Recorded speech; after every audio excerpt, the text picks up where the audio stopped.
আসসালামু আলাইকুম ইয়াসমিন। কেমন হবে যদি অনেক দিন পূর্বে হারিয়ে যাওয়া কোনো ফ্যামিলি মেম্বার্সকে পুনরায় খুঁজে পাওয়া যায়, আর এমন হয় যে সেই ফ্যামিলি মেম্বার্সই আপনার মৃত্যুর কারণ হয়ে দাঁড়ায়। হঠাৎ করে খুঁজে পাওয়া সেই ফ্যামিলি আপনার জন্য এমন বিপদ ডেকে আনে যা আপনি কখনো কল্পনাও করতে পারেননি। সেই ফ্যামিলি আপনাকে নিয়ে যায় এমন এক প্রাসাদে, যে প্রাসাদে পদে পদে রয়েছে বিপদ। নতুন সে ফ্যামিলির সঙ্গে নতুন সে বিপদে পড়ে মেয়েটি। মুভির শুরুতে দেখানো হয় বিশাল এক প্রাসাদ, যেটা কিনা ইংল্যান্ডে অবস্থিত। প্রাসাদের প্রধান পরিচালক তার গৃহকর্ত্রী ইমালিনের কাছে যাচ্ছে খাবার নিয়ে। ইমালিনকে দেখা যায় রুমের এক কর্নারে দাঁড়িয়ে থাকতে। প্রধান পরিচালক দরজা খুলতেই ইমালিন তাকে ধাক্কা দিয়ে সেখান থেকে বেরিয়ে যায়। তাকে রুমের মধ্যে বন্দি করে রাখা হয়েছিল। সে অনেকদিন পরে ছাড়া পেয়েছে। সে কোনো একটা কিছু থেকে অনেক বেশি ভীত ছিল। সে পিয়ানো থেকে তার নিয়ে তার সঙ্গে একটা ভারী মূর্তিকে বেঁধে সেখান থেকে ঝুলে পড়ে। ততক্ষণে প্রধান ফটকে লাগানো ঘণ্টিগুলো বাজতে শুরু করে। এদিকে ইমালিনের গলা কেটে ধর থেকে আলাদা হয়ে যায়। এরপরে দেখানো হয় নিউ ইয়র্কের দৃশ্য। নিউ ইয়র্কে এখানে ইভি নামের একটা মেয়ে ওয়েটারের কাজ করছিল। সে আর তার বান্ধবী গ্রেস ফাইন্ড ইয়োর সেলফ নামে এই প্ল্যাটফর্মে কাজ করত, যেখানে কিনা ডিএনএ টেস্টের মাধ্যমে পুরনো রিলেটিভকে খুঁজে বের করা যায়। এই সব কিছুকে নিয়ে গ্রেসের সঙ্গে সে কথা বলছিল, কারণ ইভির বাবা মা মারা যাওয়ার পরে ইভি একদম একা হয়ে গিয়েছে। সে ডিএনএ টেস্টের মাধ্যমে জানতে চায় তার কোনো রিলেটিভ আছে কিনা, আর ডিএনএ টেস্টের রেজাল্টও চলে এসেছে। এটা নিয়ে ইভি বাসায় চলে যায়। ইভি একজন বেশ ভালো ক্লে আর্টিস্ট হওয়ায় সে অনেক সময় ক্লে দিয়ে অনেক কিছু তৈরি করত। তার প্রতিদিনের কাজ এটাই ছিল, সে তার মায়ের ভয়েস রেকর্ডিং শুনতো। সে আসলে খুবই একা। সে অনেক ভেবেচিন্তে সে ডিএনএ টেস্টের রিপোর্টটাকে দেখে। মনের মধ্যে একটাই আশা ছিল, সে মনে করত হয়তোবা কোথাও তার কোনো রিলেটিভস আছে। এরপরে সে ল্যাপটপে সে ওয়েবসাইটে ঢোকে। এখান থেকে সে তার সেই ওয়েবসাইটের ডিএনএ টেস্টের রেজাল্টটিকে দেখে। এখান থেকে সে জানতে পারে তার অলিভার আলেকজান্ডার নামে একটা কাজিন আছে, যে কিনা ইংল্যান্ডে বাস করে। এমনকি সে পুরোপুরি হোয়াইট। এই সব কিছুকে নিয়ে সে গ্রেসের সঙ্গে কথা বলে। ফ্যামিলি ট্রি দেখার পরে গ্রেস জানায়, তোমার অবশ্যই সতর্ক থাকা উচিত, কারণ ব্রিটিশ কলোনিয়াল টাইমে তারা আমাদের উপরে অনেক অত্যাচার করেছে। ইভি এই সব কিছুকে তোয়াক্কা না করে সে তার কাজিন অলিভারের সঙ্গে একটা রেস্টুরেন্টে দেখা করতে চলে যায়, কারণ সে চাইছিল তার কাজিনকে আরও ভালোভাবে জানতে, তার আর কোনো ফ্যামিলি মেম্বার্স আছে কি না সেই সব কিছুর ব্যাপারে জানতে। সে কথায় কথায় অলিভারের কাছ থেকে জানতে পারে যে ইংল্যান্ডে তাদের একটা পুরো ফ্যামিলি আছে। তাদের গ্রেট আঙ্কেল আলফ্রেড এখনও জীবিত আছে। তিনি ইভিকে দেখতে চান।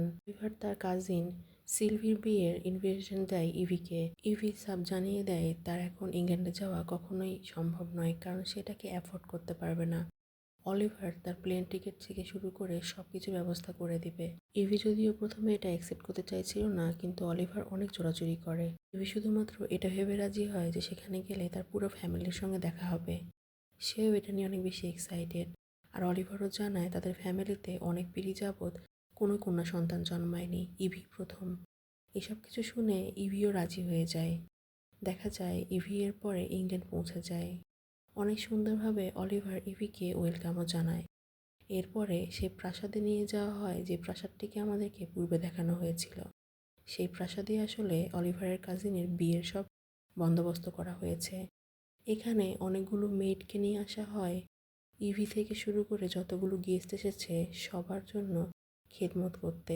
ইভির সঙ্গে হঠাৎ করে দিয়া নামে একটা মেয়েদের ধাক্কা লাগার ফলে সেখানে অনেকগুলো গ্লাস পড়ে ভেঙে যায়।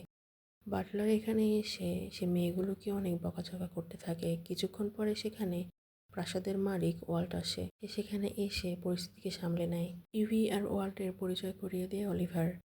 আর ইভি এখানে ওয়াল্টের ব্যবহারে অনেকটা ইমপ্রেস, কারণ ওয়াল্ট নিজে থেকে ইভির অনেক বেশি প্রশংসা করছিল। ইভির হাতে থাকা সে ফুলদানিটা দেখেও অনেক বেশি প্রশংসা করছিল, কারণ ওয়াল্টের এই রকমের কারুকার্য অনেক বেশি পছন্দ। এখান থেকে ইভিকে তার রুমে নিয়ে যাওয়ার দায়িত্ব পড়ে প্রধান পরিচালকের উপরে। প্রাসাদের মধ্যে প্রবেশ করার সঙ্গে সঙ্গে একদিকে লাইব্রেরিকে দেখিয়ে বাটলার জানিয়ে দেয় এর ভিতরে প্রবেশ নিষেধ, কারণ ওখানে কাজ চলছিল। ইভির রুমের সামনে ইভির একটা পার্সোনাল মেইড সুইফট দাঁড়িয়েছিল। তিনি একজন বয়স্ক করে মহিলা। সুইফটের ওপরে দায়িত্ব পড়েছে ইভিকে সামলে রাখার, ইভি যা যা লাগবে সব কিছুকে দেখে রাখার। ইভি প্রাসাদটা দেখে যেমনটা ইমপ্রেস ছিল, তার রুম দেখেও সে অনেক বেশি ইমপ্রেস ছিল। রুমের আয়নাগুলো ভাঙা ছিল। সুইফট জানিয়ে দেয় যে এখানে নতুন আয়না লাগানো হবে। এছাড়া জানালাতে পেরেকের মতো করে এক ধরনের বিশেষ গ্রিল লাগানো ছিল, যেগুলোর মাধ্যমে কিছু পাখি আছে যেগুলো কিনা মাংসাশী, তারা ভিতরে আসতে পারে না। সুইফট এসব কিছু বলার পরে সেখানে একটা ঘন্টি দেখিয়ে দেয়। সেই ঘন্টিটি বাজালে সঙ্গে সঙ্গে সুইফট এই রুমে চলে আসবে।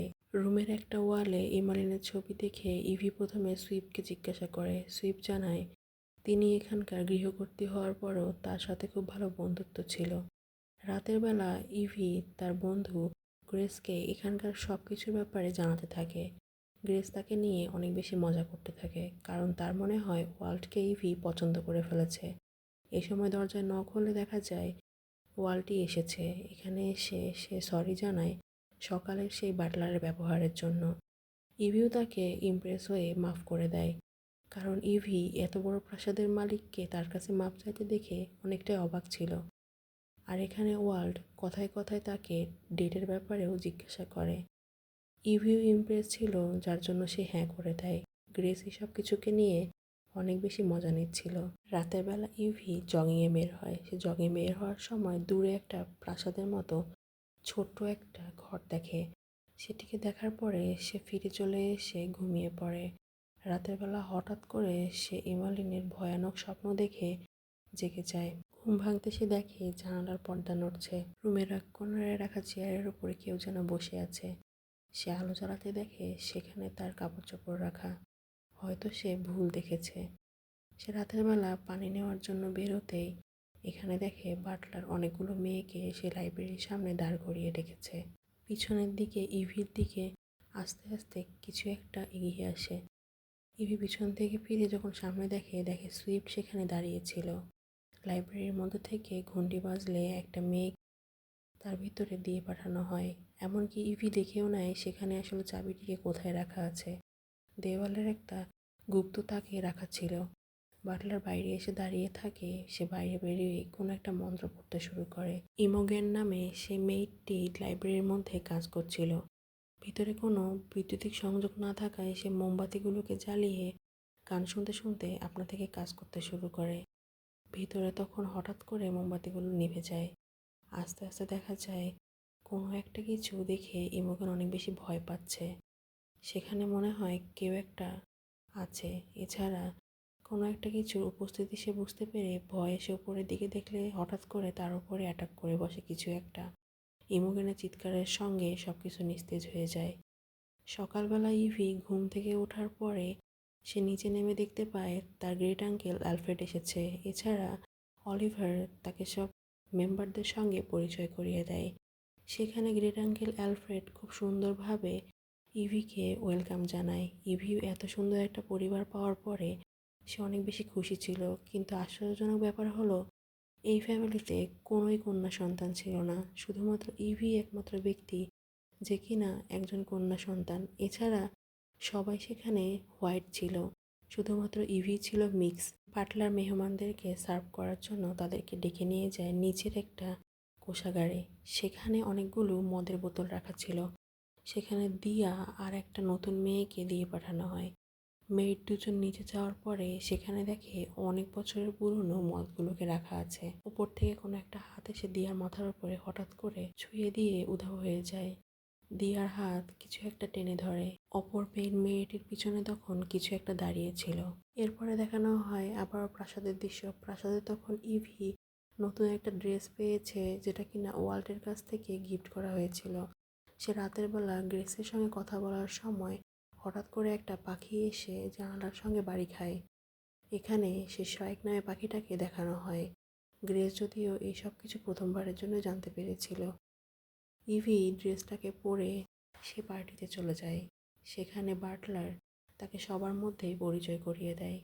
অলিভার গিয়ে তাকে ওয়েলকাম করে নিয়ে যায়। এরপর পরই পার্টিতে ভিক্টোরিয়া আর লুসির এন্ট্রি হয়। তারা ভিআইপি মেম্বার্স। এখানে এসে তারা ইভির সঙ্গে পরিচিত হয়। কিন্তু ভিক্টোরিয়া এখানে অনেক বেশি রুড ব্যবহার করছিল ইভির সঙ্গে, যদিও লুসির ব্যবহার অনেক বেশি ভালো ছিল। লুসি অনেক মিশুক প্রকৃতির একটা মেয়ে। ইভি এখানে বেশি কথা না বাড়িয়ে সেখান থেকে চলে যেতে চাইছিল। ইভি দ্রুত কথা শেষ করে সেখান থেকে যেতে লুসি তার পিছনে পিছনে চলে যায়। লুসি আসলে ভীষণ মিশুক প্রকৃতির একটা মেয়ে। সে অনেক বেশি চাইতো তার একটা বোন থাকুক। তো খোলামেলা কথা বলতে দেখে ইভি অনেক বেশি কমফোর্টেবল ফিল করে। এই সময় ওয়াল্ট এসে সব কিছু ইগনোর করে ডিরেক্ট গিয়ে ইভিকে ডান্স ফ্লোরে নিয়ে যায়। ইভি যদিও অনেক বেশি ইম্বারেস ছিল, কিন্তু ওয়াল্ট তার কোনো কথাই শোনে না। ওয়াল্ট ইভির সঙ্গে ডান্স ফ্লোরে ডান্স করার সময় ভিক্টোরিয়া অলিভারের সঙ্গে কথা বলতে থাকে। এই সময় ভিক্টোরিয়া অলিভারের সঙ্গে কোনো একটা গুপ্ত কথা বলছিল। ওয়াল্ট ইভিকে এখান থেকে নিয়ে দূরে কোথাও যেতে চাইছিল, কারণ সে তার সাথে একান্ত টাইম স্পেন্ড করতে চায়। ওয়াল্ট ইভিকে নিয়ে হাঁটার সময় দূরে সেই রুমটিকে দেখে। সেটিকে নিয়ে প্রশ্ন করলে ওয়াল্ট জানায় সেটা আসলে ফ্রোজেন জিনিসপত্র রাখার রুম। এরপরে ইভিকে নিয়ে চলে যায় সে তার একটা বিশেষ রুমে, যেখানে কিনা ওয়াল্ট তার হাতে তৈরি জিনিসপত্র রাখত। ওয়াল্টেরও আসলে ইভির মতোই শখ ছিল। এখানে ওয়াল্ট তার বাবা মা নিয়েও প্রথমে কথা বলে। ওয়াল্ট জানায় সে অনাথ। ইভিও কথায় কথায় জানিয়ে দেয় সেও একটা অনাথ। তাদের মধ্যে বন্ডিংটা আরও ভালো হয়ে যায়। এরপরে যখন পার্টি শেষ করে ওয়াল্ট যাচ্ছিল, ভিক্টোরিয়ার সঙ্গে তাদের মধ্যে বিশেষ একটা কোনো কথা হয়। ভিক্টোরিয়াকে ওয়াল্ট জানায় সে যাতে করে ভালো ব্যবহার করে ইভির সঙ্গে। এইসব কিছু বলে সেখান থেকে পার্টি শেষ হয়ে যায়।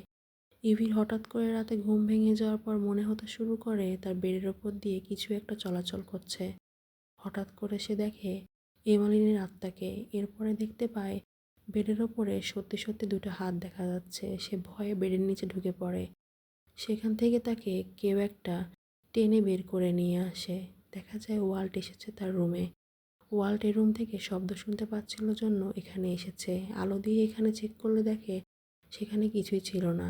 ইভি ভয় পেয়ে বেডের নিচে ঢুকে পড়ার সময় তার হাত থেকে একটা ফুলদানি পড়ে ভেঙে যায়। ফুলদানিটার মধ্যে একটা পেরেক দেখতে পেয়ে ইভি সুইফটকে জিজ্ঞাসা করার আগে সেখানে ওয়াল্ট চলে আসার জন্য সুইফট কিছু বলতে পারে না। ইভি এত বেশি ভয় পাচ্ছিল সে ওয়াল্টকে তার সঙ্গে রাতে থেকে যেতে বলে। ওয়াল্ট ইভির সঙ্গে রাতের বেলা থেকে যায়। ওয়াল্ট তার সাথে খোলামেলা কথা বলছিল। ইভিও তার সাথে অনেক গল্প করতে থাকে। ইভি আসলে তার জীবনে কী করতে চায় আর ওয়ার্ল্ড কী করতে চায় এই সব কিছুই তাদের মধ্যে কথা হচ্ছিল। ইভি তার জীবনে একদম পুরোপুরি বাঁচতে চায়, অর্থাৎ সে ঘোরাফেরা করতে চায়, আনন্দ করতে চায়। এসব কিছু বলতে বলতে সে ওয়ার্ল্ডকে জিজ্ঞাসা করে সে কী চায়। ওয়ার্ল্ড যখন বলছিল সে নিজের মতো করে বাঁচতে চায়, এসব বলতে বলতে ইভি ঘুমিয়ে পড়ে। ইভি ঘুম ভাঙলে সে সকালবেলা উঠে দেখতে পায় পাশে একটা চিরকুট রেখে গেছে ওয়ার্ল্ড। ওয়ার্ল্ড আসলে ইভিকে এত শান্তভাবে ঘুমাতে দেখে তাকে ডাকেনি। এর মধ্যে রুমের মধ্যে অলিভিয়া আর লুসি চলে আসে। তারা তাকে নিয়ে ব্রাইডাল স্পাতে যাওয়ার জন্য এসেছে। এখান থেকে তারা ব্রাইডাল স্পাতে চলে যায়। সেখানে গিয়ে লুসির সঙ্গে ইভি অনেক বেশি মন খুলে কথা বলছিল। এইদিকে হঠাৎ করে পিছন থেকে ভিক্টোরিয়া তাকে জিজ্ঞাসা করতে থাকে ওয়াল্টার ইভির সম্পর্কের ব্যাপারে। ইভিও এটাকে ইগনোর করছিল। ভিক্টোরিয়া তাকে বলছিল তাদের মধ্যে আসলে সম্পর্কটা কি, সে কি আসলে জানে। এসব বলতে বলতে ইভির হাত কেটে গেলে অলিভিয়া এসে হঠাৎ করে সে রক্ত রেখে খেয়ে নিতে শুরু করলে ইভি সেখান থেকে চলে যায়। ইভি যাওয়ার সময় ভিক্টোরিয়া তাকে বলে লাইব্রেরি অবশ্যই চেক করে দেখতে। কথাটা ইভিরও একদম মনে দাগ কাটে। সে গিয়ে লাইব্রেরির মধ্যে চুপি চুপি প্রবেশ করে। সেখানে গিয়ে সে লাইব্রেরির ভিতরে খোঁজাখুঁজি করতে থাকলে সেখানে তার পেপারস দেখতে পায়। অর্থাৎ আগে থেকেই ওয়ার্ল্ড তার ব্যাপারে জানতো। ওয়ার্ল্ড আসলে তার ব্যাপারে খোঁজখবর নিচ্ছিল। সে তখন প্যাকিং করতে শুরু করে। ওয়ার্ল্ড এসে ইভিকে আটকায়। সে তাকে জানায় সে আসলে জানতে চাইছিল তার কোনো ক্রিমিনাল ব্যাকগ্রাউন্ড আছে কি না, কারণ তার এত বড় প্রাসাদে সে এমন কোনো ব্যক্তিকে আনতে পারবে না যার ক্রিমিনাল ব্যাকগ্রাউন্ড আছে। এইসব কিছু বলে সে ইভিকে শান্ত করে নেয়। রাতের বেলা তাকে একটা পার্টিতে যাওয়ার জন্য ইনভাইট করে। ইভি তার কথায় রাজিও হয়ে যায়। সে পার্টিতে গেলে দেখতে পায় তার ফ্যামিলি মেম্বার্সরা সবাই সেখানে ছিল। এছাড়াও ওয়ার্ল্ড, ভিক্টোরিয়া, লুসি সবাই সেখানে উপস্থিত। শুধুমাত্র সেই একটু লেট করেছে। ওয়ার্ল্ড সবার মধ্যে দাঁড়িয়ে অ্যানাউন্স করে দেয় তার আর ইভির বিয়ের ব্যাপারে। ইভি এটা শুনে অনেক বেশি ভয় পেয়ে যায়, কারণ সে হঠাৎ এই বিয়েতে একদম প্রস্তুত ছিল না। এরপরে দেখানো হয় একটা মেয়েটকে গলা কেটে সেখান থেকে রক্তগুলোকে নিয়ে একে একে ভিক্টোরিয়া, লুসি আর ওয়াল্টের হাতে কাপে করে দিয়ে দেওয়া হয়। এই সব কিছু দেখে তো ইভির চক্ষু চড়ক গাছ, কারণ সে এতদিন কাকে বিশ্বাস করেছিল, কাদের মধ্যেই বা আছে। সে বুঝতে পারে না এখন সে কি করবে। এরপরে তার মনে হতে থাকে এতদিন পর্যন্ত তার সাথে ঘটা সেই সব ঘটনা। ইভি পুরো ব্ল্যাঙ্ক হয়ে যায়। সে চিন্তা করতে থাকে এখান থেকে সে কিভাবে যাবে। সে আস্তে আস্তে উঠে দরজার কাছে গিয়ে রক্ষীদের কাছে রিকোয়েস্ট করতে থাকে যেন তারা তাকে বাড়ি যেতে দেয়। ওয়াল্ট এখানে ইভিকে ধরে ফেলে। ইভিকে বলতে থাকে আমার দুইজন ব্রাইড আছে, তারা আর কেউই নয় ভিক্টোরিয়া আর লুসি। তারা তোমাকে আজকে রাতে আপ্যায়ন করবে। লুসি আর ভিক্টোরিয়ার হাতে ইভিকে তুলে দেওয়া হয়। ভিক্টোরিয়া অনেক বেশি হিংস্র প্রজাতির ছিল। ভিক্টোরিয়া বলতে থাকে ইভি ওয়ার্ল্ডের 3 নাম্বার ওয়াইফ হবে, এরপরে তারা অনেক বেশি শক্তিশালী হবে। এইসব বলতে বলতে দেখা যায় দিয়াকে সেখানে আটকে রাখা হয়েছিল। দিয়াকে দেখে তাকে বাঁচানোর জন্য ইভি জানায় সে ভ্যাম্পায়ার হওয়ার পরে প্রথমে দিয়াকে খাবে, এরপরে তাকে তারা কফিনের মধ্যে আটকে দেয়। আটকে রেখে এখান থেকে চলে যায়। পরদিন সকালবেলা কেউ একটা দরজা খুললে দেখা যায় সুইফট এসেছে ইভিকে বাঁচাতে। সুইফট জানায় এমারলিন আর কেউই নয়, ইভির গ্রেট আন্টি। সুইফট আসলে এমারলিনের বেস্ট ফ্রেন্ড, সেই জন্য সে ইভিকে বাঁচিয়েছে। এইদিকে বাটলার জানতে পেরে যায় ইভি এখান থেকে পালিয়ে গিয়েছে। ঘন্টিগুলো বাজিয়ে দেওয়া হয়। সব রক্ষীরা মিলে ইভিকে খুঁজতে শুরু করে। ইভি গিয়ে লুকিয়ে পড়ে সে ফ্রোজেন রুমে। সেখানে গিয়ে দেখতে পায় সুইফটকেও মেরে ফেলা হয়েছে। এছাড়া সেখানে সবগুলো বডি রাখা ছিল। সেখান থেকে সে বাটলারকে আটকে দিয়ে পালিয়ে যায়। জঙ্গলের মধ্যে দিয়ে সে লোকালয়ের মধ্যে চলে যায়। সে চাইছিল যেভাবে হোক কারো সাহায্যের মাধ্যমে সে এখান থেকে বেরোবে। সে একটা বৃদ্ধ দম্পতির বাড়িতে পৌঁছে সেখানে গিয়ে সে হেল্প চাইলে বৃদ্ধ দম্পতি মহিলাটি তাকে ভিতরে প্রবেশ করিয়ে 1 কাপ চা ধরিয়ে দেয়। বয়স্ক লোকটি পুলিশের কাছে কল করে। ইভি কাপ হাতে দাঁড়িয়ে ওয়ালে সে ছবিটিকে দেখে যেখানে কিনা বাটলারের সঙ্গে এই বৃদ্ধ দম্পতিরাও ছিল। সে বুঝে যায় চাটি খেলে সেখান থেকে আর বেরোতে পারবে না। অবশ্যই চায়ের মধ্যে কিছু একটা মেশানো আছে, কারণ তারা চা খাওয়ার জন্য তাকে ফোর্স করতে থাকে। সে চায়ের কাপটি ছুঁড়ে মারে বৃদ্ধের দিকে, আর বৃদ্ধ মহিলাটি ততক্ষণে তার মাথার উপরে কিছু একটা দিয়ে আঘাত করে তাকে অজ্ঞান করে দেয়। সে জ্ঞান ফিরতেই দেখে ওয়ার্ল্ড তাকে নিয়ে চলে এসেছে। পাশেই সে একটা মেয়েডকে পড়ে থাকতে দেখে। মেয়েদের অবস্থাও তখন খুব বেশি গুরুতর ছিল। ওয়ার্ল্ড তাকে বলতে থাকে তার ওয়াইফ হওয়া ছাড়া তার কোনো আর রাস্তা নেই। এই সব কিছু বলতে বলতে সে গিয়ে মেয়েদের পা থেকে রক্ত খেতে শুরু করে। এটা দেখে ইভি সেখানে অজ্ঞান হয়ে যায়। ইভির জ্ঞান ফিরতে ইভি দেখে তাকে বউ সাজে সাজানো হয়েছে, আর গ্রেট আঙ্কেল আলফ্রেড তাকে নিয়ে যাচ্ছে ওয়ার্ল্ডের কাছে। এখানে গেস্টদের মধ্যে সেই কাপল এমনকি অলিভারও আছে, অর্থাৎ সবার মিলিতভাবে তাকে বিপদে ফেলেছে। এখানে বিয়ে পড়ানোর সময় জানানো হয় যদি ওয়ার্ল্ড তার রক্ত ইভিকে দেয় তাহলে ইভি ভ্যাম্পায়ার হয়ে যাবে, আর ইভি যদি ওয়ার্ল্ডকে তার রক্ত দেয় তাহলে সে অমর হয়ে যাবে। এইসব শোনার পরে সে কিছুক্ষণের জন্য তার সব স্মৃতিগুলোকে একবার মনে করে নেয়। এরপরে ওয়ার্ল্ড তাকে রক্ত দিলে সেই রক্ত ইভি এমনভাবে খায় যেন তার রক্ত খেয়ে সেই বদলা নিবে যে বদলা নেওয়ার জন্য সে এতক্ষণ অপেক্ষা করেছে। সে রক্ত খাওয়ার পরে 100 জন পুরুষের শক্তি পেয়ে যায়। ইভির মধ্যে অস্বাভাবিক পরিবর্তন আসতে শুরু করে। ওয়ার্ল্ড ইভির রক্ত খাইতে চাইলে ইভি তাকে সরিয়ে দেয়। সে গিয়ে সে মোমবাতিগুলোকে দিয়ে আগুন ধরিয়ে দেয়। এইসব কিছু দেখে সেখানকার গেস্টরা অনেক বেশি ভয় পেয়ে যায়, আর ওয়াল্টের বুকের মধ্যে সে একটা পেরেক বসিয়ে দেয়। আর অলিভারকে ভয় দেখালে সেখান থেকে পালিয়ে যায়। এরপর সে সেখান থেকে দিয়াকে নিয়ে পালাতে শুরু করলে তাদের পিছনে ভিক্টোরিয়া পড়ে যায়। ভিক্টোরিয়ার সঙ্গে ফাইট হতে শুরু করে ইভির সঙ্গে ভিক্টোরিয়ার ফাইটের সময় লুসি গিয়ে তাকে আটকায়, কারণ সে ইভিকে পছন্দ করত। এরপরে হঠাৎ করে তাদের সেখানে একটা মূর্তির মাধ্যমে দুইজনেরই সেখানে মৃত্যু হয়ে যায়। একটা ফালা তাদের দুজনের এপাশ ওপাশ হয়ে গিয়েছিল। হঠাৎ করে বাটলার এসে ইভির উপরে আক্রমণ করে বসে। ফালা দিয়ে ইভিকে মেরে ফেলার চেষ্টা করে। এই সময় ফালা ভেঙে বাটলারের বুকের মধ্যে বসিয়ে দেয় ইভি। বাটলার সেখানেই মারা যায়। সে যাওয়ার সময় একটা চেইন উঠিয়ে নিয়ে যায়। ইভি করিডোর দিয়ে বের হওয়ার সময় দেখা যায় ওয়াল দিয়ে তখন ওয়ার্ল্ড তার পিছনে পিছনে আসছে। ওয়ার্ল্ড এসে ইভিকে ধরে ফেলে। ইভি তার হাতটাকে কেটে দিয়ে তাকে আগুনের মধ্যে লাথি দিয়ে দিয়ে দেয়। ওয়ার্ল্ড সেখানে ছটফট করতে করতে মারা যেতে শুরু করলে ইভির মধ্য থেকে ভ্যাম্পায়ারের সবকিছু অদৃশ্য হয়ে যায়। ইভি আগুন ধরিয়ে দিয়ে প্রাসাদ থেকে বেরিয়ে আসে। এরপরে দেখানো হয় 2 সপ্তাহ পরের দৃশ্য। 2 সপ্তাহ পরে এখানে অলিভার কারোর সঙ্গে কথা বলছে তাদের নতুন করা কাল্টের ব্যাপারে, আর গ্রেস আর ইভি দূর থেকে তার উপর নজর রাখছে। গ্রেস আর ইভি তার এবার ব্যান্ড বাজাতে যাচ্ছে। এই মুভি থেকে আমরা এটাই শিখি যে বাঁচতে হলে লড়াই করতে হবে, আর বন্ধু যদি হয় প্রাণপ্রিয়, সে যদি আপনার জন্য সব করতে পারে তাহলে একটা বন্ধু হওয়াই যথেষ্ট। সাবস্ক্রাইব করে পাশেই থাকবেন।